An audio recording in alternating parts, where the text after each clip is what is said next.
committee will please come to order. Judge, it's a tough day and tough night for you, I know. Let me ask, do you have anything you'd like to say before we begin? I understand that your preference is, which is totally and completely understandable, that we go 1 hour tonight, 30 minutes on each side. Am I correct in that? That's right. Do you have anything you'd like to say? Senator, I would like to start by saying unequivocally, uncategorically, that I deny each and every single allegation against me today that suggested in any way that I had conversations of a sexual nature or about pornographic material with Anita Hill, that I ever attempted to date her, that I ever had any personal sexual interest in her, or that I in any way ever harassed her. A second, and I think more important point, I think that this today is a travesty. I think that it is disgusting. I think that this hearing should never occur in America. This is a case in which this sleaze, this dirt, was searched for by staffers of members of this committee, was then leaked to the media, and this committee and this body validated it and displayed it at prime time over our entire nation. How would any member on this committee, any person in this room, or any person in this country would like sleaze said about him or her in this fashion, or this dirt dredged up, and this gossip and these lies displayed in this manner? How would any person like it? The Supreme Court is not worth it. No job is worth it. I'm not here for that. I'm here for my name, my family, my life, and my integrity. I think something is dreadfully wrong with this country when any person in this free country would be subjected to this. This is not a closed room. There was an FBI investigation. This is not an opportunity to talk about difficult matters privately or in a closed environment. This is a circus. It's a national disgrace. And from my standpoint, as a black American, as far as I'm concerned, it is a high-tech lynching. Senator, that was 32 years ago. And I'm reminded as I get older that not everybody's had the same experience or memories that I have. That was one of the searing memories that I've had about Supreme Court confirmation hearings, and I think provides an important context for today's hearing. The truth is that, as Senator Kennedy said, starting perhaps with the Bork nomination, that members of the United States Supreme Court, when they've been nominated for the job, have been subjected to relentless campaigns of harassment and intimidation, which, as Justice Alito recently pointed out, can lead not just to intemperate attacks like the Senate Majority Leader made against Senator Gorsuch and Judge Gorsuch and Judge Kavanaugh by name back in 2020. It could lead unstable individuals to decide that they are going to conduct an assassination of these members of the Supreme Court. So things have gotten terribly out of hand. Judge McCasey, you and Mr. Dupree both talked about the separation of powers. I looked back at the rules of the United States Senate, our ethics rules by which we are governed. And they are rules that are set by the Senate itself. How do you think the Senate would react if the United States Supreme Court said, we don't like the ethics code of senators or members of the House of Representatives? Would the same principle of separation of powers and co-equal branches of government apply in that circumstance? Yes, of course it would, Senator. This body sets the rules for its conduct, and the same way that the court sets the rules for its conduct, and the executive, in the person of the president and the vice president, set the rules for theirs. That's not to say that laws of general application don't apply. Of course they apply. But when you're talking about the particular rules relating to a particular branch of government, those are set by that branch of government. Mr. Dupree?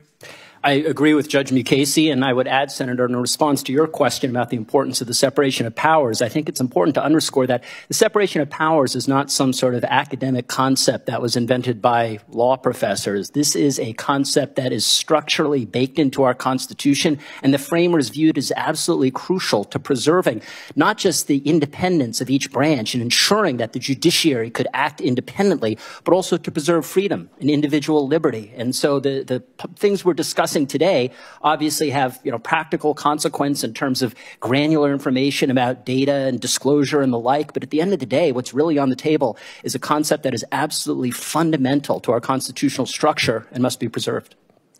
I think Justice Scalia pointed out, among others, Senator's time has expired minutes ago. Senator Lee. Thank you, Mr. Chairman, and thanks to each of you for being here. As we heard quoted moments ago, when Justice Thomas was in this room, in front of this committee, nearly 32 years ago, he had some observations about his confirmation proceedings. And he described those proceedings as, quote, high-tech lynching for uppity blacks who in any way deign to think for themselves, to do for themselves, to have different ideas. He then described the consequences for doing those things. Quote, you'll be lynched, destroyed, caricatured by a committee of the U.S. Senate rather than hung from a tree. Now, more than 3 decades later, that observation remains tragically relevant. Today's hearing and the radical left's continued attacks on Justice Thomas and his wife, Ginny, over the last 31 and a half years are part of a sustained, hateful attempt to discredit an honest man and a principled jurist. The left, you see, can't tolerate, it cannot accept the fact that one of our greatest American success stories, that of a humble citizen who rose from poverty in the segregated South to become not only one of the Supreme Court's longest serving justices, but also one of the most influential jurists our country has ever known, is the story of a black man who happens to be conservative.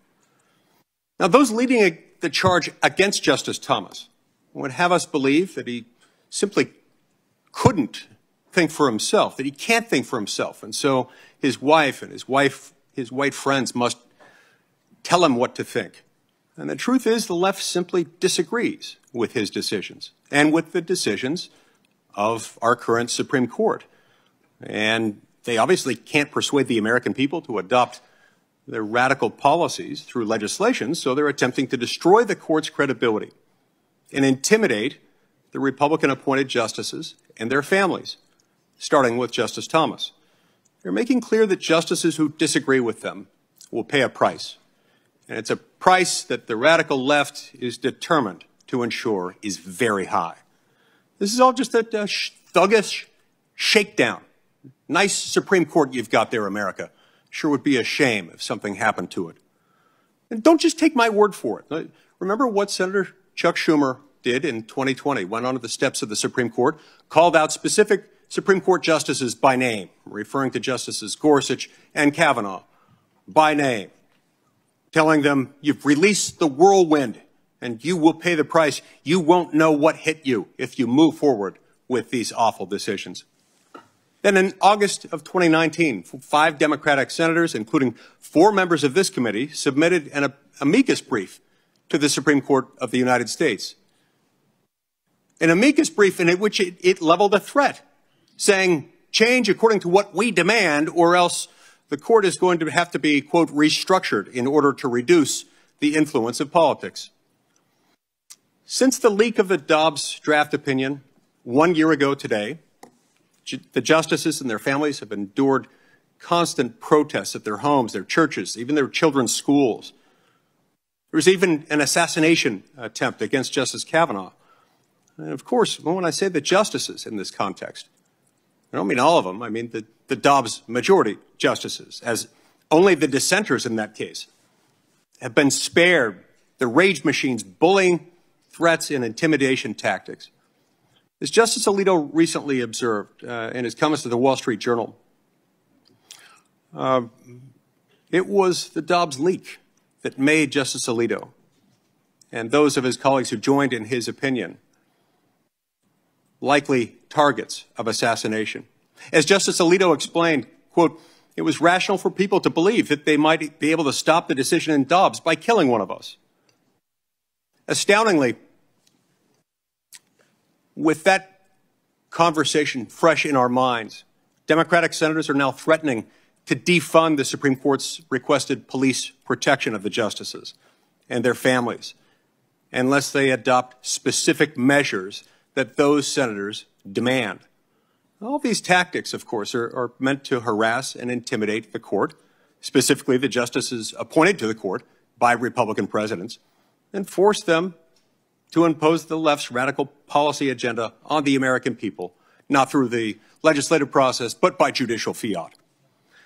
The left has carefully coordinated these attacks with an increasingly compliant left-wing media.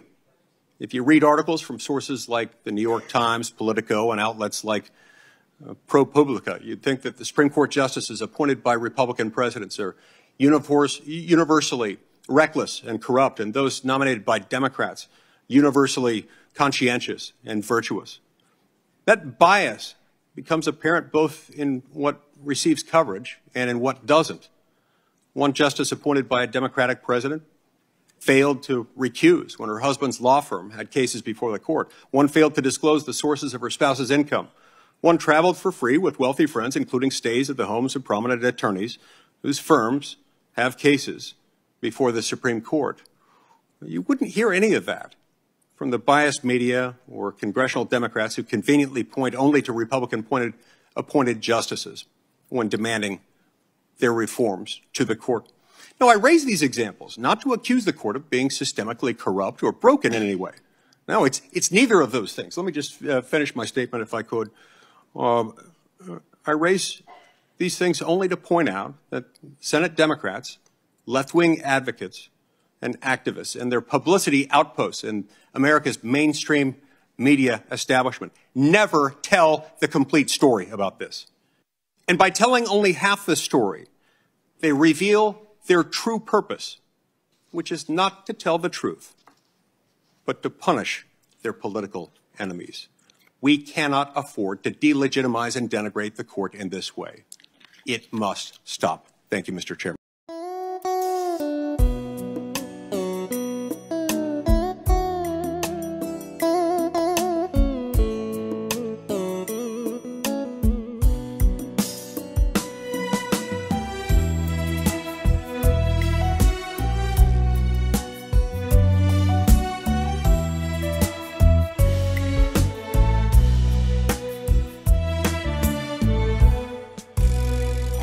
Không đi tìm người yêu lý tưởng đâu anh, em không đi tìm người yêu tuyệt đối đâu anh, em không đi tìm người yêu nhan sắc mỹ miều, người yêu đai các cao sang lụa là gấm hoa vàng son. Em không đi tìm người yêu đôi trắng thay đen, em không đi tìm người yêu say đắm xa hoa, em không đi tìm người yêu cao quý ngọc ngà. xe các anh ơi, có gì vẫn luôn vững bền. Anh ơi, em tìm người yêu chung thủy, em tìm người yêu trong mơ, dẫu nghèo nguyện không đổi lòng. Anh ơi, biết rằng ở đời ai không muốn đẹp giàu và cao sang, vì em nghèo đâu dám mơ.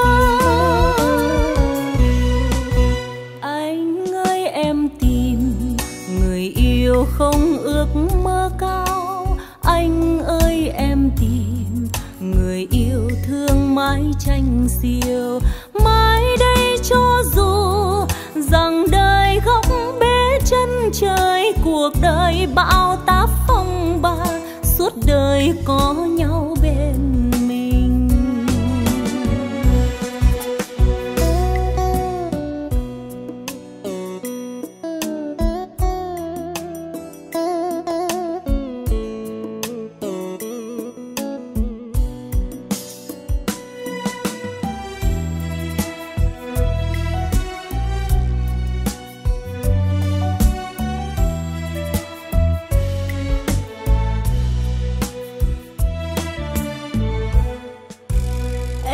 Không đi tìm người yêu lý tưởng đâu anh, em không đi tìm người yêu tuyệt đối đâu anh.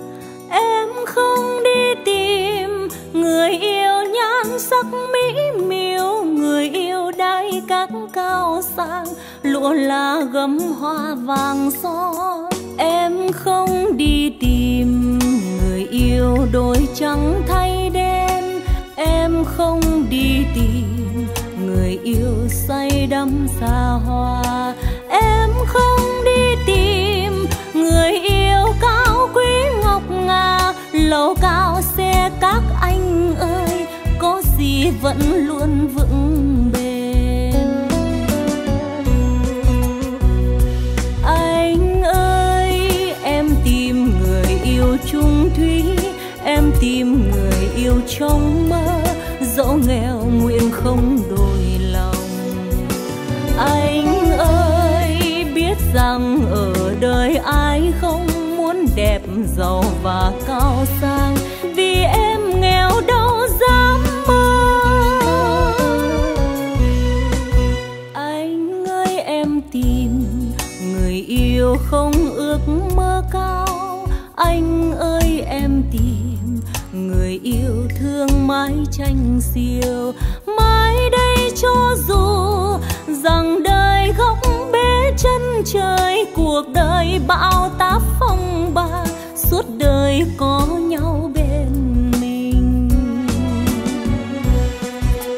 Mãi đây cho dù rằng đời góc bế chân trời, cuộc đời bão táp phong ba, suốt đời có nhau bên mình. Mãi đây cho dù rằng đời góc bế chân trời, cuộc đời bão táp